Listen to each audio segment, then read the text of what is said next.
The research station on Kepler 442c looked like a metal tumor growing from the purple ground.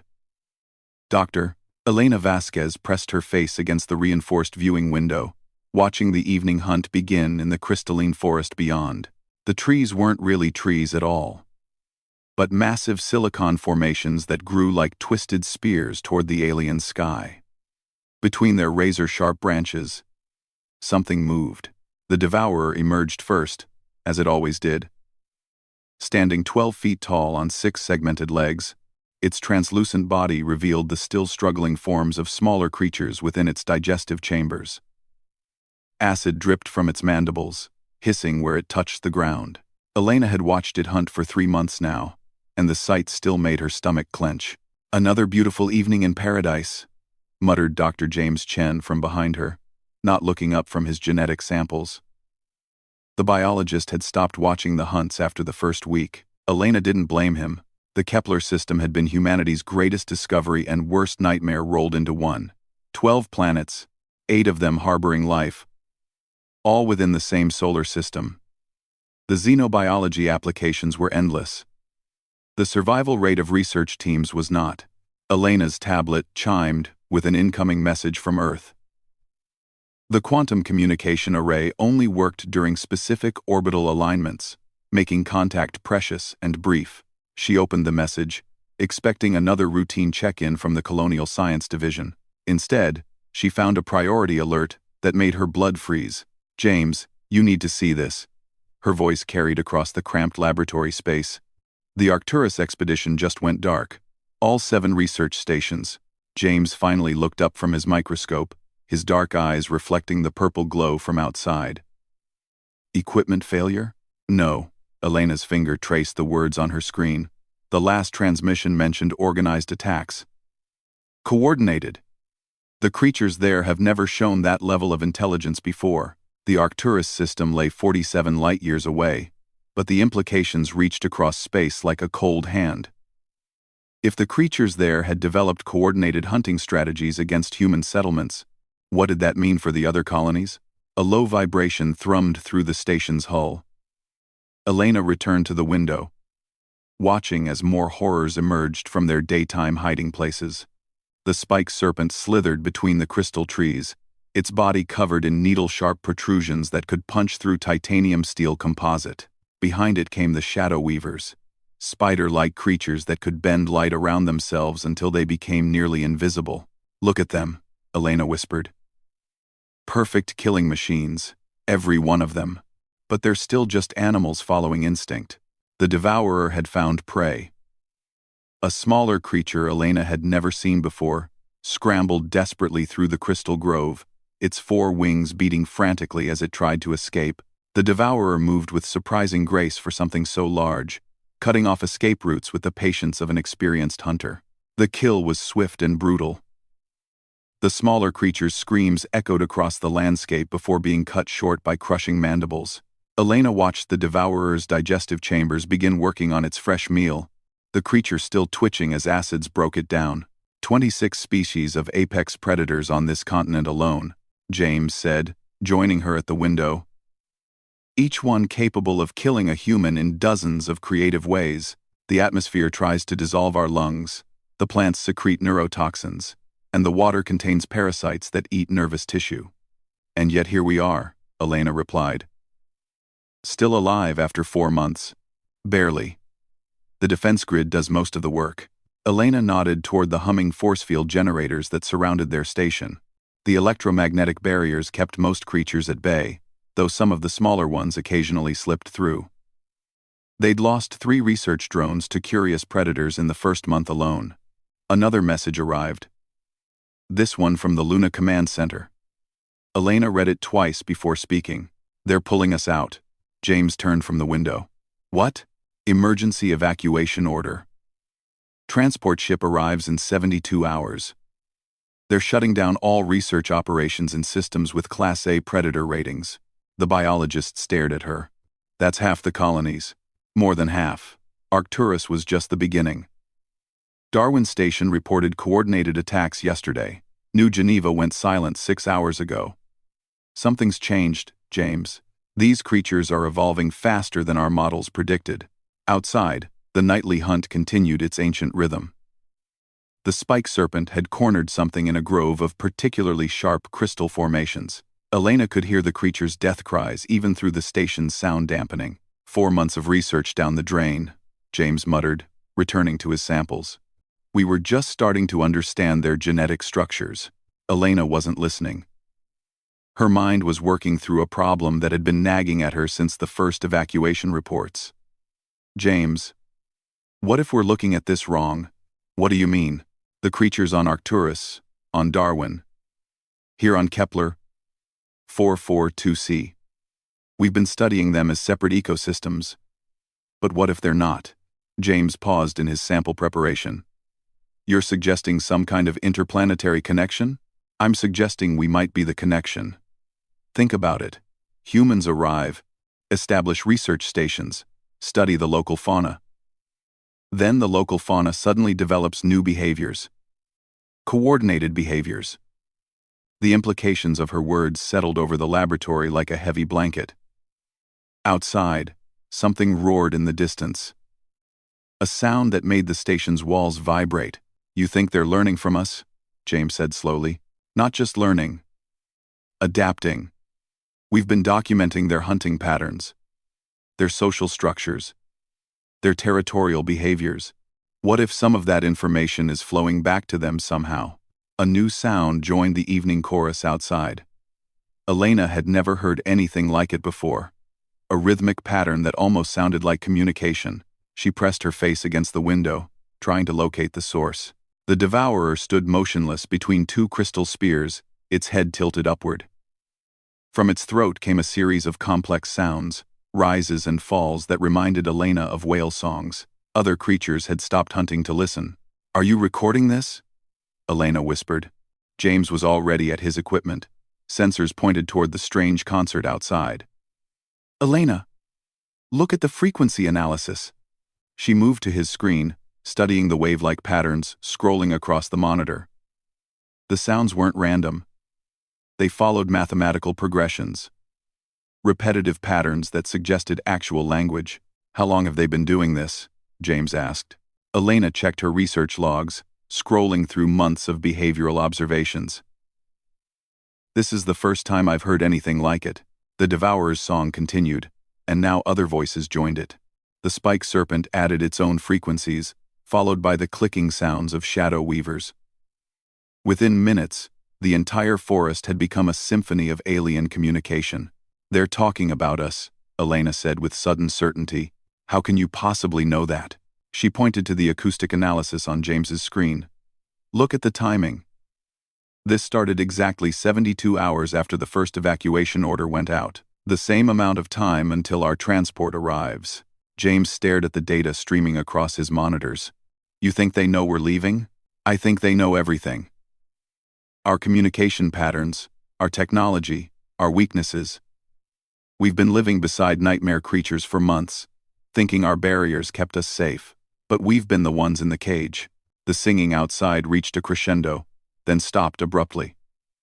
The forest fell silent, except for the gentle humming of crystal formations in the evening wind.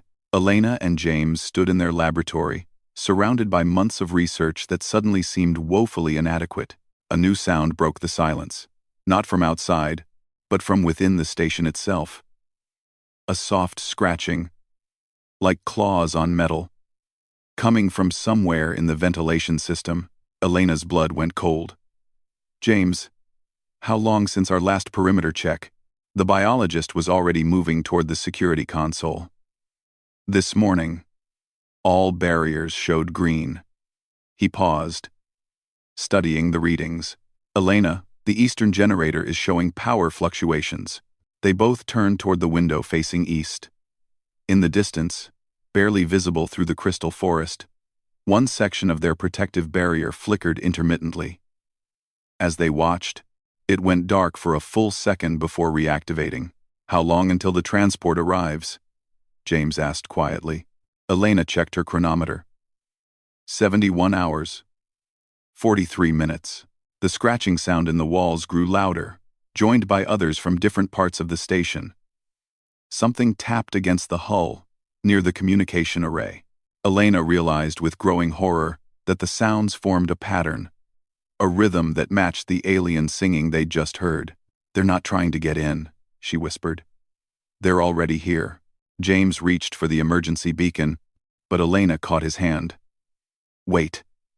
If I'm right, if they really have been learning from us, then they know about our emergency protocols. They know exactly when and how rescue ships arrive. So, what do we do?" Elena looked out at the crystal forest, where alien shapes moved in the growing darkness. For 4 months, she had studied these creatures, documented their behaviors, marveled at their evolutionary adaptations. She had thought of them as animals, dangerous but predictable. Now she understood the truth. They weren't the ones being studied. They were the students, and humanity had been an excellent teacher. The scratching in the walls grew more insistent, and Elena knew their 72 hours had suddenly become much shorter. Whatever was coming, whatever these creatures had learned from watching humans across multiple star systems, the test was about to begin. And for the first time since arriving on Kepler 442c, Elena wasn't sure humanity was going to pass. The main power grid failed at 0347 local time, plunging the research station into emergency lighting that cast everything in hellish red. Elena jolted awake in her narrow bunk as backup systems kicked in with mechanical whines and electronic beeps. The scratching in the walls had stopped, replaced by something far worse: silence. "Elena," James's voice cracked over the internal comm system. "They've breached the eastern barrier. Multiple contacts moving toward the station." She rolled out of bed, pulling on her environment suit with practiced efficiency. 4 months of living on an alien world had taught her to dress for disaster in under 30 seconds. The heads-up display in her helmet activated automatically, showing life support readings and external sensor data. What she saw made her stomach drop. 17 distinct heat signatures surrounded the station, each one larger than anything in their xenobiology databases. These weren't the creatures they'd been observing. These were something new. Something that had emerged from the depths of the crystal forests only after the barriers failed. Elena made her way to the control center, emergency lighting casting shifting shadows that made every corner look like it contained lurking horrors. James stood hunched over the main console, his fingers dancing across holographic displays as he tried to restore primary power. "How bad is it?" Elena asked. "Bad. They didn't just overload the eastern barrier. They systematically drained it, drawing power at precise intervals to avoid triggering our overload protocols. Someone taught them how our systems work." Elena studied the external camera feeds, switching between different angles to track the approaching creatures. What she saw defied everything she thought she knew about Kepler 442c's ecosystem. The Devourers were there, but they moved in formation now, coordinating their approach with mathematical precision. Behind them came creatures Elena had never seen before. Massive, centipede-like things with crystalline shells that seemed to grow from the planet's own mineral formations. Their bodies sparkled with embedded electronics. "James, are those cybernetic implants?" The biologist looked up from his console, following her gaze to the main display. "That's impossible. These creatures don't have the cognitive development for." His words trailed off as the cameras focused on the lead creature. What Elena had initially mistaken for natural crystalline growths were actually sophisticated technological arrays. Communication equipment, sensor packages, and what looked disturbingly like weapon systems had been seamlessly integrated into living tissue. "They've been modifying themselves," Elena whispered. "Using our technology." A new sound echoed through the station's hull, the same rhythmic communication pattern they'd heard the night before, but amplified and clarified. Elena realized she was listening to actual speech, complex linguistic structures that incorporated human technological terminology. Power grid, barrier frequency, structural weakness, transport arrival. The words were distorted by alien vocal apparatus, but unmistakably clear. Elena and James stared at each other in growing horror. "They're speaking English," James said. "Not just speaking it, they understand it. They know our evacuation timeline." Elena pulled up the research station's complete database, scrolling through months of accumulated data. communication logs, technical specifications, security protocols. Everything they'd transmitted to Earth or recorded locally was there, accessible to any intelligence. Sophisticated enough to crack their encryption. "We need to warn the transport ship," James said, moving toward the quantum communication array. "No." Elena caught his arm. "Think about it. If they've been monitoring our communications, they already know about the rescue ship. More than that, they know when it's arriving, what route it's taking, probably even its defensive capabilities." The station shuddered as something large struck the outer hull. Elena's suit sensors detected localized temperature spikes that suggested focused energy beams were cutting through their external armor. "Then what do we do? Just sit here and wait to become alien food?" Elena was studying the sensor data with new eyes, looking for patterns she might have missed. The creatures weren't just randomly attacking the station. They were making surgical strikes against specific systems: communication equipment, power distribution, structural supports. This was a planned assault executed with technical knowledge that should have been impossible for any species on Kepler 442c. "They don't want to kill us," Elena realized. "Not yet." "What do you mean?" "Look at their targeting pattern. They could have breached the hull 10 minutes ago, but they're being careful to avoid life support systems. They want us alive." The implication hit both scientists simultaneously. Elena pulled up the evacuation manifest on her tablet, scrolling through the list of equipment and personnel scheduled for transport. "The research database," James said. "They want our complete files on human technology, behavior patterns, strategic capabilities. We're not just specimens to them anymore. We're intelligence assets." Another impact shook the station, this one accompanied by the distinctive sound of hull breaches being sealed by emergency foam systems. Elena checked their remaining defensive options on her heads-up display. The picture was grim. Backup power at 60% and falling. Internal barriers holding. But they're designed to contain atmospheric breaches, not determined predators. "We have maybe 2 hours before they can access the main laboratory." James was already moving toward the secure storage compartments where they kept their most sensitive equipment. "We need to destroy the research data. Everything. If these creatures are sharing information across star systems, we can't let them get their hands on our complete files." Elena nodded. But her mind was working through a different problem. "James, what if this isn't just about stealing our information? What if they're planning something bigger?" "Like what?" "Think about the timeline. Coordinated attacks started happening right after the evacuation orders went out. They didn't just suddenly develop intelligence. They've been preparing for this moment, waiting for us to gather in one place." The horrible truth crystallized in Elena's mind as she spoke. The transport ship isn't a rescue mission. It's a delivery system. They're going to capture everyone during the evacuation, take our research data, and then send us back to human space as sleeper agents. So, James stopped his data purging to stare at her. "That's paranoid speculation, is it?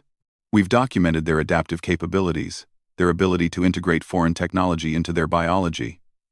What if they can do the same with foreign intelligence? Human intelligence?" 1. A new sound echoed through the station's corridors. Footsteps. Heavy, deliberate, and definitely not human. Elena's suit sensors detected multiple large masses moving through the ventilation system, approaching the control center from 3 different directions. "They're inside," James whispered. Elena pulled up the station's floor plan on her tablet, mapping escape routes through areas the creatures might not have reached yet. The maintenance tunnels that connected to the emergency pod bay were still clear, but they would have to move fast. "The escape pods," Elena said. "We can warn the transport ship. Tell them not to land. The pods don't have quantum communication arrays. By the time we reach the transport ship, they'll already be in the landing pattern." Elena was already gathering essential equipment, stuffing data storage devices and emergency supplies into a portable pack. "Then we intercept them directly. Get to the ship before these things can spring their trap." They moved through the station's corridors with practiced stealth, avoiding the main passages where heavy footsteps echoed in the darkness. Elena's suit sensors tracked multiple heat signatures throughout the facility. but their paths seemed almost predictable, as if the creatures were deliberately herding them toward the pod bay. "Elena," James whispered as they crouched in a maintenance junction. "What if they want us to escape? What if the whole point is to let us carry information back to human space?" She paused, considering the possibility. The creatures had shown they could breach the station's defenses, but they hadn't made any serious attempts to capture or kill the humans inside. Instead, they seemed content to wait, to observe, to learn. "Then we don't give them what they want," Elena said finally. "We stay and fight." "Fight with what? We're xenobiologists, not soldiers." Elena smiled grimly, remembering something from her graduate studies on Earth. "James, what's the most dangerous predator in human evolutionary history? I don't see how that's relevant." "Humor me." James thought for a moment. "Technically speaking, other humans. Homo sapiens drove more megafauna species to extinction than any natural disaster." "Exactly. And what made humans so effective as predators?" Understanding dawned in James's eyes. "Tool use, problem-solving, adaptability. The creatures on Arcturus, on Darwin Station, here on Kepler 442c, they're not just learning our technology. They're learning to think like humans. But that means they're also developing human weaknesses." Elena pulled up the xenobiology database on her tablet, scrolling through months of behavioral observations. Overconfidence. Predictable patterns. The assumption that intelligence automatically equals superiority. The footsteps in the corridor outside were getting closer. Elena could hear them communicating now. The same complex linguistic patterns they'd recorded the night before, but with new elements that sounded disturbingly like human tactical terminology. Sector 7 cleared. Subjects contained. Prepare for specimen extraction. Elena and James exchanged looks. The creatures weren't just speaking English. They were using military protocols that could only have come from intercepted human communications. "How long until the transport arrives?" Elena whispered. James checked his chronometer. 47 hours, 12 minutes. "Then we have time to level the playing field." Elena began pulling up technical specifications for the research station's industrial equipment. Mineral processors, atmospheric converters, genetic sequencing arrays. All of it designed for peaceful scientific research, but built with the same human engineering principles that had conquered dozens of worlds. "We're going to teach them why humans are the real nightmare creatures in this galaxy." The footsteps stopped outside their hiding place. Elena held her breath as something large pressed against the maintenance hatch, testing its structural integrity. After a long moment, the creature moved on. Apparently satisfied that the humans were trapped but contained, Elena smiled in the darkness. The creatures had made their first tactical error. They had underestimated human ingenuity when properly motivated, and they were about to learn why humanity had earned its place among the stars, not through superior strength or natural weapons, but through an absolute refusal to accept defeat. The hunt was about to begin, and for the first time since arriving on Kepler 442c, humans were going to be the predators. The atmospheric processor hummed with deadly purpose as Elena made the final adjustments to its output parameters. Originally designed to convert Kepler 442c's toxic atmosphere into breathable air for human habitats, the massive machine now served a very different function. She had reprogrammed it to produce a cocktail of industrial chemicals that would be lethal to silicon-based biology. "Delivery system ready," James reported from the adjacent laboratory, where he had spent the last 6 hours converting their genetic sequencing equipment into an improvised weapon. The molecular assemblers that once analyzed alien DNA now churned out targeted biological agents, custom-designed viruses that would attack the crystalline implants the creatures had integrated into their bodies. Elena checked the time display on her helmet. 31 hours until transport arrival. The creatures had grown bolder during the night, moving freely through the upper levels of the research station while the humans worked in the lower maintenance sections. Their alien communications echoed through the ventilation system, increasingly confident and self-satisfied. They had no idea what was coming. "Phase 1 in 10 minutes, Elena said into her suit comm. "Remember, we need them concentrated in the main laboratory section before we trigger the atmospheric release." James nodded, checking his portable sensor array one final time. I'm reading 17 distinct biosignatures, all clustered around our research databanks. They're definitely trying to access our files. Perfect. Let them think they're winning. Elena activated the maintenance tunnel access hatch, preparing to move into position for their coordinated assault. The plan was simple in concept, but required precise timing. They would drive the creatures into a confined space, then overwhelm them with weapons improvised from humanity's most basic advantage. Superior technology applied creatively. The first phase involved creating a controlled hull breach in the eastern section of the station. Elena crawled through the narrow maintenance space, dragging a modified mining laser that normally would have been used for geological sample collection. The weapon's power output had been tripled by bypassing safety protocols that were never intended to deal with alien combat situations. She reached her position and checked the sensor readings on her tablet.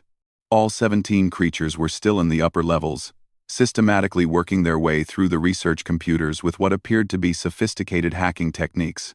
James, are you seeing this data stream? Yeah. They're not just copying our files. They're analyzing our tactical databases, learning human military strategies in real time. Elena felt a chill that had nothing to do with the cold maintenance tunnel. They're preparing for a war against humanity. This isn't just about capturing a few scientists. She activated the mining laser and began cutting through the station's outer hull with surgical precision.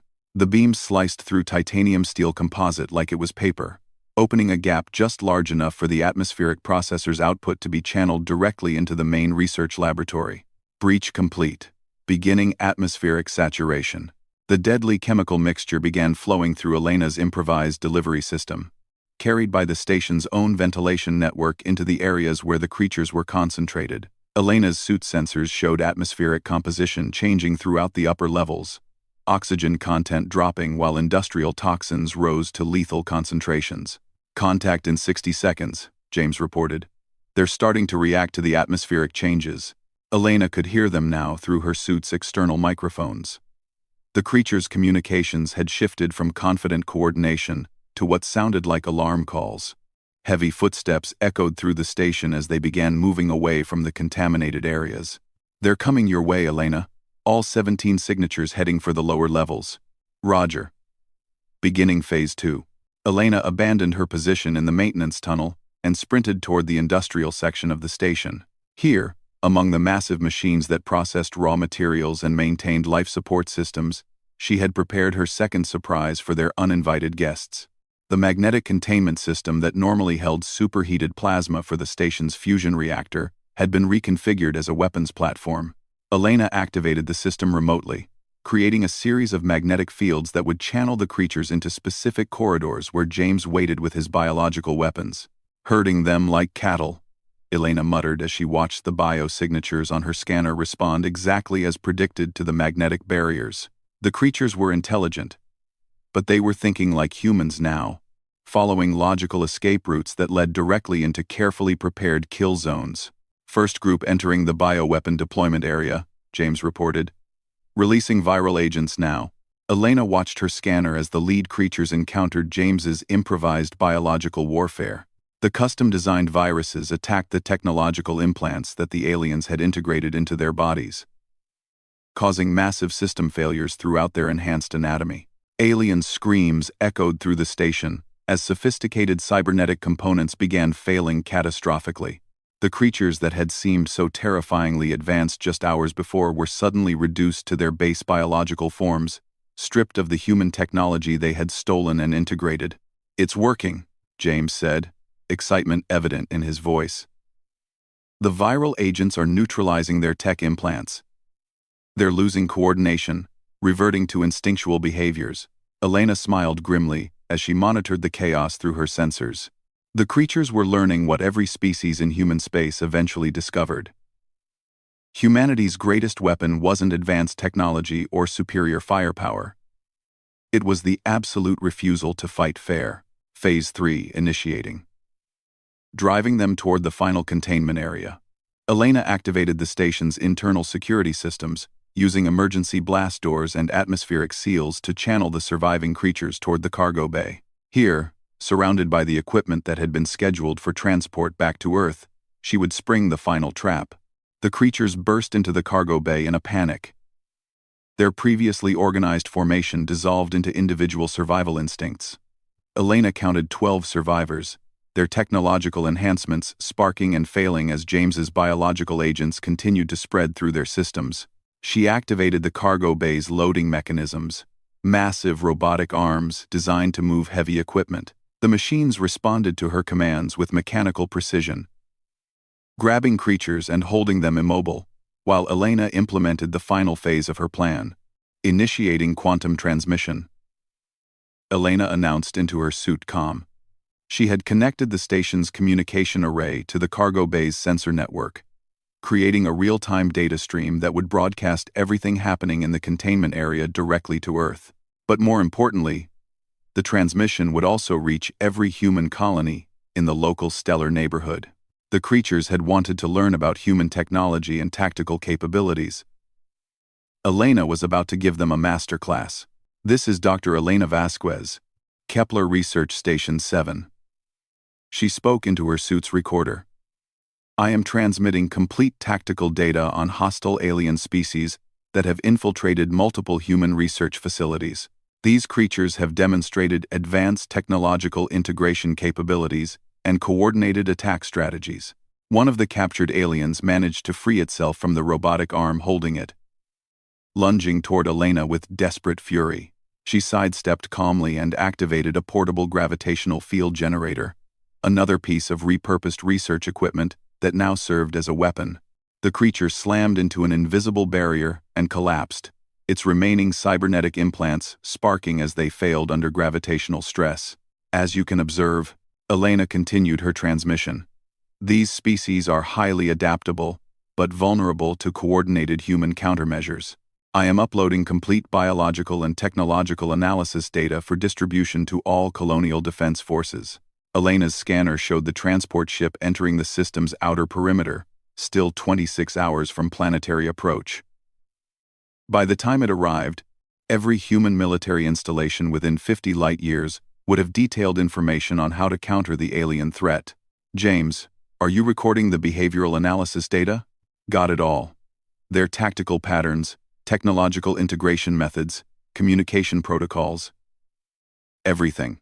Elena nodded, watching as the last of the creatures succumbed to the biological agents coursing through their systems. What had seemed like an unstoppable alien menace just hours before now lay defeated in a cargo bay, victims of humanity's oldest evolutionary advantage: the ability to adapt faster than any opponent.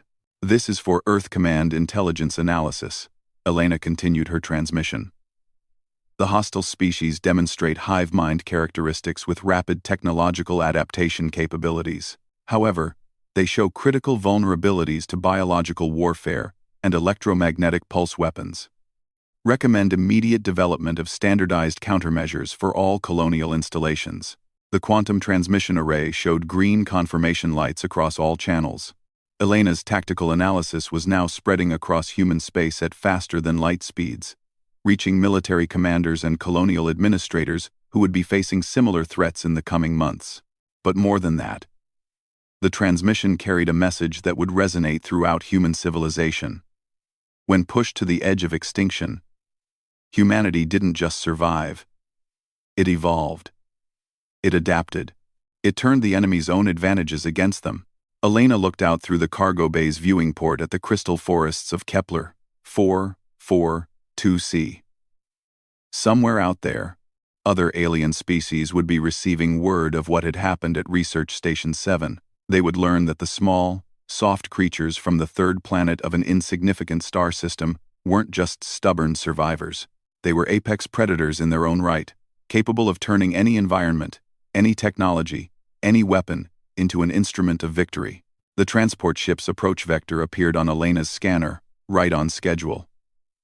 When it arrived, it would find 2 human scientists, 12 neutralized alien specimens, and enough intelligence data to revolutionize humanity's understanding of hostile xenobiology.